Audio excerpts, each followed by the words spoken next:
Good morning students. YouTube की online classes में स्वागत है। और मेरा चैप्टर चल रहा था, chapter number 2, is matter around us pure. क्या हमारे आसपास के पदार्थ शुद्ध हैं। इसका पार्ट नंबर 4 आज हम पढ़ेंगे। और इस पार्ट नंबर 4 में आज हम कुछ उन विधियों के बारे में पढ़ेंगे जिनके द्वारा हम विभिन्न पदार्थों का पृथक्करण करते हैं।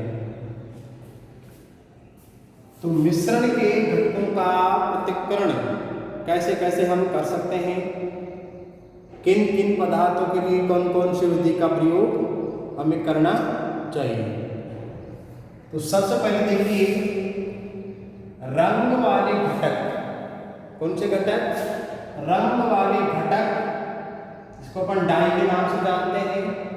उसमें जैसे कि नीला रंग है अथवा काला रंग है, तो काला या नीले रंग की स्याही से कैसे पृथक कर सकते हैं। यानी हमारे पास में कोई रंग घुला हुआ है या कोई स्याही है और उस स्याही के अंदर पानी भी है और ठोस स्याही भी है, तो उस मिश्रण को हम किस प्रकार से अलग कर सकते हैं। तो उसके लिए जो विधि है दोस्तों, वो होती है वाष्पीकरण। वाष्पीकरण विधि नाम से पता चल रहा है कि जिसमें किसी पदार्थ को अर्थात पानी को वाष्प बन करके उड़ाया जाता है। ये पात्र आपको दिखाई दे रहा है, ये बीकर है। क्या है? बीकर। इस बीकर में क्या भरा हुआ है? जल। जल के ऊपर रखा हुआ वाच ग्लास, कांच की प्याली होती है। उस वाच ग्लास में रखा हुआ है स्याही। इस स्याही में से हमें रंग और पानी को अलग करना है। इसको हमने डायरेक्ट इस आग के ऊपर नहीं रखा, क्योंकि उससे ये वाच ग्लास गर्म होकर के टूट सकता है, चटक सकता है। इसलिए हम उसको डायरेक्ट न रख करके पानी की वाष्प से ही उसको गर्म करेंगे। तो इस बर्नर को अपन जैसे यहाँ से चालू करते हैं, तो सबसे पहले तो क्या गर्म होगा भाई? पानी गर्म होगा। क्या गर्म होगा? पानी। जब ये पानी गर्म होकर के इसकी भाप बनेगी, तो इस भाप के द्वारा ये स्याही क्या होगी? गर्म होगी। अब उस स्याही के अंदर जो पानी है वो गर्म होने से वाष्प बन करके ऊपर उड़ने लग जाएगा। पानी जो था उस स्याही में वो वाष्प बन करके ऊपर उड़ने लग जाएगा और अंत में समस्त पानी, पूरा पानी वाष्पीकृत जब हो जाएगा, तो इस वाच ग्लास में कुछ शेष बच जाएगा। और वो शेष क्या बचेगा भाई? वो बचेगा स्याही या फिर रंग। तो इस प्रकार से वाष्पीकरण विधि का प्रयोग करके हम किसी रंग में या किसी स्याही में उपस्थित रंगों को इस विधि से अलग कर सकते हैं। आगे देखिए, जो दूसरी विधि है वह है दूध से क्रीम। दूध पीते हैं हम और उसमें से क्रीम का प्रयोग करते हुए देखा होगा, निकालते हुए आपने देखा होगा, खाया भी होगा। तो दूध से क्रीम को कैसे पृथक कर सकते हैं?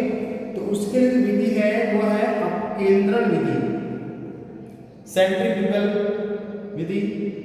अपकेंद्रण विधि क्या होती है? इस विधि का प्रयोग हम अपने घर में भी करते हैं। जब हमारे घर में हमारी बहन या हमारी जो मम्मी होती है, माता जी होती है, उसके द्वारा उस दही में से घी निकालने के लिए जिस मशीन का है, जिस उपकरण का प्रयोग करते हैं, वह उपकरण उस दही में इसी विधि का प्रयोग करता है। रई को देखा होगा आपने, इसको अपन ऐसे बिलोते रहते हैं, या आजकल तो इसके स्थान पर मशीन का प्रयोग करने लगे हैं, छाछ की मशीन। तो उस छाछ की मशीन के नीचे डंडी के माध्यम से कुछ पंखुड़ियाँ इस प्रकार से लगी हुई रहती है। तो एक तो पहले का तरीका क्या था कि अपन उसको एक रस्सी के माध्यम से उसको अपन घुमाते थे बार बार। तो ये इसके ऊपर रस्सी लगी हुई थी। जब रस्सी को अपन खींचते हैं तो नीचे इसकी जो पंखुड़ियाँ लगी हुई है, वो पंखुड़ियाँ इस पिलियन में क्या करती थी? जोर से गति करती थी। और इसकी गति के दौरान ये पूरा विलियन में घूमने लग जाता था। और घूमने पर क्या होता है कि उस मिश्रण के अंदर जो भारी पदार्थ होते हैं या भारी कण होते हैं, वो तो पहले में बैठ जाते हैं, और जो हल्का पदार्थ होता है वो कहाँ जाता है? ऊपर की ओर आ जाता है। तो जैसे इस दही के अंदर हम इस विधि का प्रयोग करते हैं, तो उस दही के अंदर जो भारी कण होते हैं वो तो कहाँ बैठ जाएंगे, नीचे बैठ जाएंगे, और जो हल्के कण होंगे जैसे अपनी क्रीम होती है, घी होता है, वो कहाँ जाता है, ऊपर की ओर आ जाता है। यानी हल्का पदार्थ घनत्व कम होने के कारण वो ऊपर की ओर आ जाता है। घनत्व क्या होता है, कम हो जाता है, उसका आयतन बढ़ जाता है, इसलिए वो हल्का होने पर ऊपर आ जाता है। तो ये विधि कौन सी हो गई, अपकेंद्रण विधि। ऐसा प्रश्न कंपटीशन में भी आया हुआ है कि दूध से क्रीम को पृथक करने के लिए किस विधि का प्रयोग करते हैं, अपकेंद्रण। आगे देखिए दोस्तों, अपकेंद्रण विधि का और हम कहाँ प्रयोग करते हैं, तो जांच प्रयोगशाला में रक्त और मूत्र की जांच में भी करते हैं। कई प्रकार की प्रयोगशाला में जांच होती है, इसमें रक्त का भी सैंपल लेते हैं और हमारे मूत्र का भी सैंपल लेते हैं, यूरिन का सैंपल लेते हैं। तो उसमें किसी प्रकार की कोई रोग या किसी प्रकार की शरीर की कोई जांच करनी हो तो उस जांच को करने के लिए भी इसी प्रकार से इस विधि का प्रयोग करते हैं, जिसमें कुछ पदार्थ तो उससे ऊपर आ जाते हैं और कुछ कहाँ बैठ जाते हैं, भारी होने के कारण नीचे बैठ जाते हैं। अगला देखिए, डेयरी और घर में जो मक्खन से क्या निकालते हैं, क्रीम निकालते हैं, उसमें करते हैं। और इसके अलावा मतलब कपड़े धोने की मशीन होती है, वॉशिंग मशीन, उस वॉशिंग मशीन से कपड़ों से जल को बाहर निकालना, या फिर बोल सकते हैं इस जल के साथ में जो गंदगी होती है, मैल होता है, वो भी उस पानी के साथ में कपड़ों से बाहर निकल जाता है।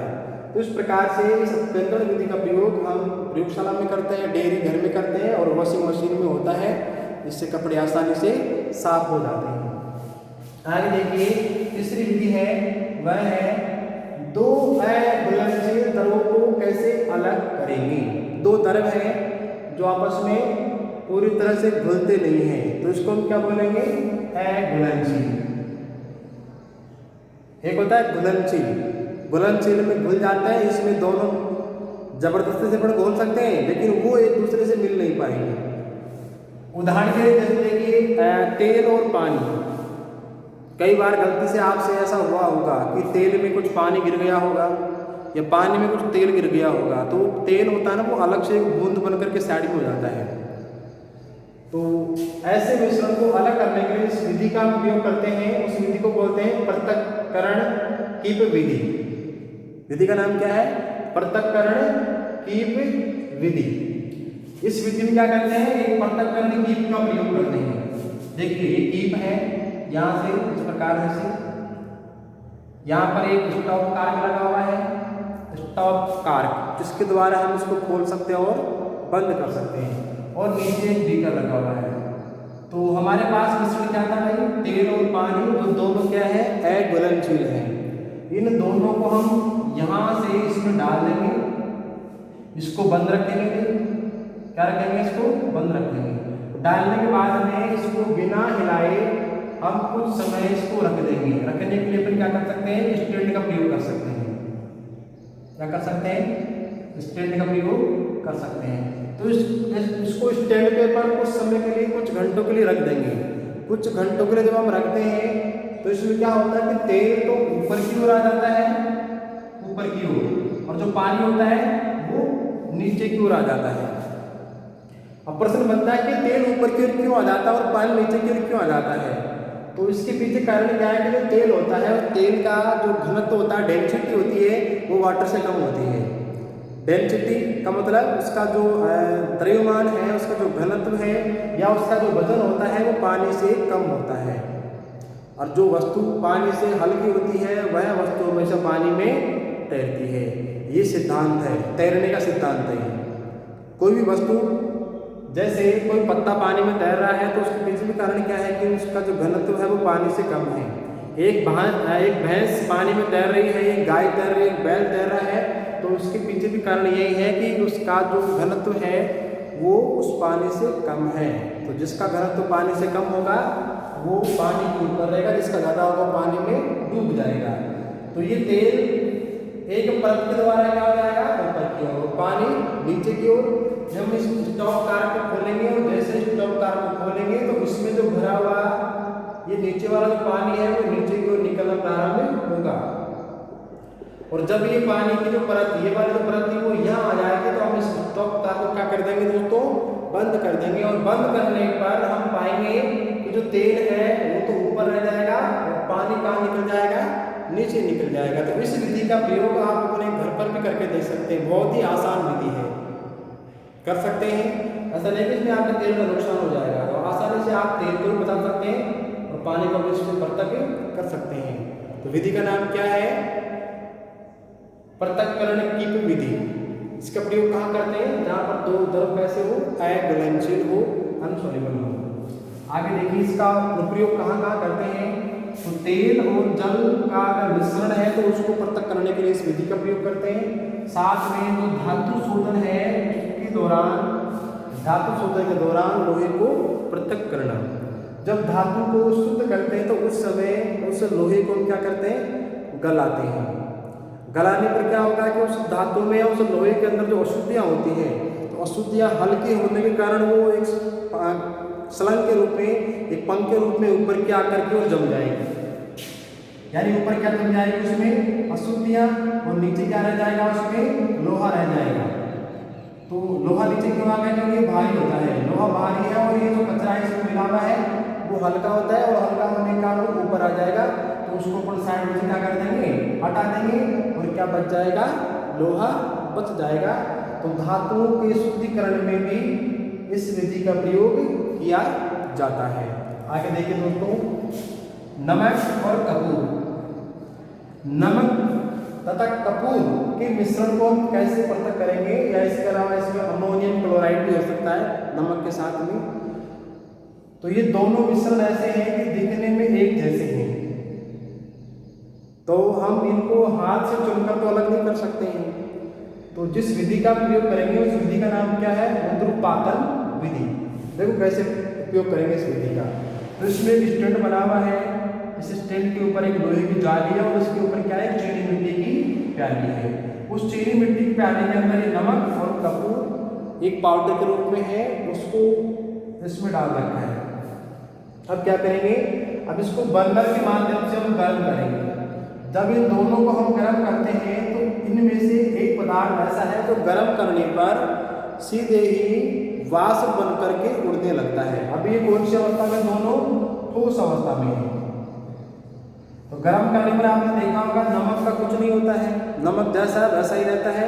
लेकिन ये जो कपूर होता है ना, ये ठोस अवस्था से सीधा किस में आ जाता है, गैस अवस्था में आ जाता है, ये वाष्प अवस्था में आ जाता है।